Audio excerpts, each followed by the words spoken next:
Department আমরা জানতে পেরেছি বিভিন্ন ডিপার্টমেন্ট থেকে এসে এই স্কুলকে হেল্প করছে, যেমন এগ্রিকালচার ডিপার্টমেন্ট হেল্প করছে, ফিশারি ডিপার্টমেন্ট হেল্প করছে, এডুকেশন ডিপার্টমেন্ট তো করছেই, এবং জেনারেল অ্যাডমিনিস্ট্রেশন সাধারণ প্রশাসন ওনারাও এগিয়ে আসছেন যে আমরা এটা করে দেবো ওইটা করে দেবো। এটা কেন হচ্ছে?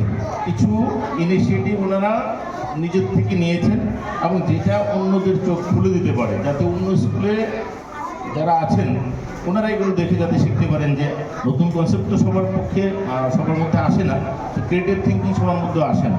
তো যেটা করেছে এটা আমরা কেন করতে পারবো না, আমরা কেন এর থেকে ভালো করতে পারবো না, এই জন্য আমরা এক্সপোজার ভিজিটে এসেছি।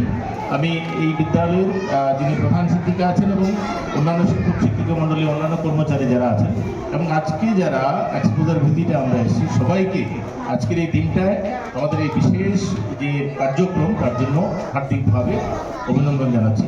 আমরা আশা করি প্রত্যেকটা কম্পোনেন্ট দেখব, তার ভালো দিকগুলো, সমস্ত ভালো দিকগুলো আমরা আমাদের বিদ্যালয়ে সেগুলো করার চেষ্টা করব। আমাদের প্রত্যেকটা স্কুলে প্রায় কিচেন গার্ডেন আছে, নেই এমন নেই, কিন্তু প্রত্যেকটা স্কুল গেলে আমরা একটা কথা শুনি যে স্যার লাগালে থাকে না, চুরি হয়ে যায়।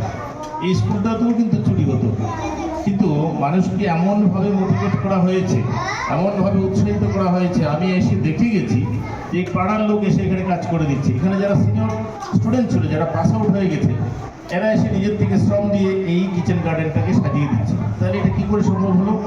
এটা একদিনে হয়নি, কিন্তু room was not built in a day, একদিনে হয়নি। উনি অনেক দিনে নিয়ে চেষ্টা করেছেন, মানুষকে বোঝানোর চেষ্টা করেছেন এটা আপনাদের অ্যাসেট, স্কুলটা আমার নয়, সরকারেরও নয়, এটা সবার।